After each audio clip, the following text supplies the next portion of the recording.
Kwa siku ya leo hii kampeni ya Mama Samia Legal Aid imefanyika katika mji mdogo wa Kibaigwa, ambapo sisi tumetembelea soko la mboga mboga Kibaigwa, ambayo ni soko la mboga mboga, matunda pamoja na nafaka.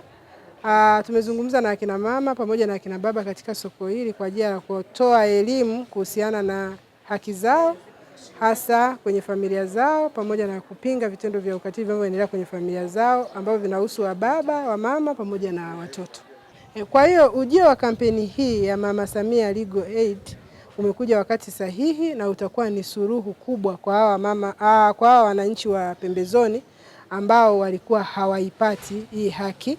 Walikuwa hawapati haki ya kupata vyeti vya kuzaliwa kwa watoto na wao wenyewe pia, lakini pia walikuwa hawajui kwamba wanatakiwa kufanya nini ili kuwalinda watoto wao dhidi ya ukatili, pamoja na pia na kupata haki zao za kumiliki ardhi, kwa sababu akina mama wengi hawamiliki ardhi kwa sababu ya mfumo uliokuwepo kuanzia huko nyuma. Kwa hiyo umekuja wakati sahihi na inawasaidia sana wananchi wa Kibaigwa. Wito wangu ni kwamba akina mama waamke, wazazi waamke, wananchi waamke ili kupinga vitendo vya ukatili, kwa sababu vinaharibu kizazi hichi ambacho tunategemea kesho na kesho kutwa wawe mabalozi kwenye Tanzania hii na nchi yetu kwa ujumla.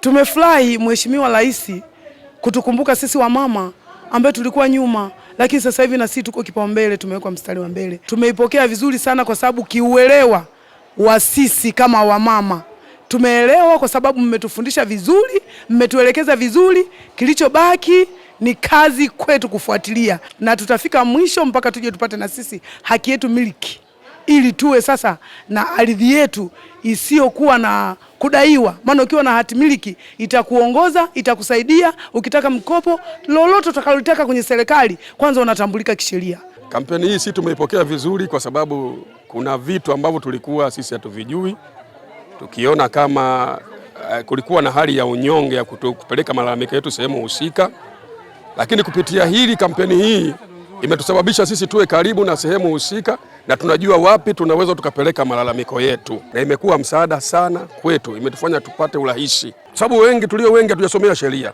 Kuna mahali tunakandamizwa, hatujui wapi tupeleke hoja zetu, na ndio maana kumekuwa na maamuzi mengine sio sahihi, kwa sababu kuna mahali ambako tulikuwa hatujui wapi tunaweza tukapeleka hoja zetu. Kwa hiyo kwa hatua hii tunashukuru, kwa sababu mnakuwa mmetusogeza sehemu husika. Kwa kama itaendelea hii vizuri na kusimamiwa kwa unadhifu kabisa, maana yake baadhi ya vitu ambavyo vinakuwa kama uharibifu kazidi unaweza ukapungua kupitia hii kampeni. Mheshimiwa Rais tunamshukuru sana sana sana sana kwa kampeni hii na kwa maamuzi haya aliyeamua kutafuta utatuzi kwa ajili ya wananchi wake, kwa ajili ya changamoto mbalimbali.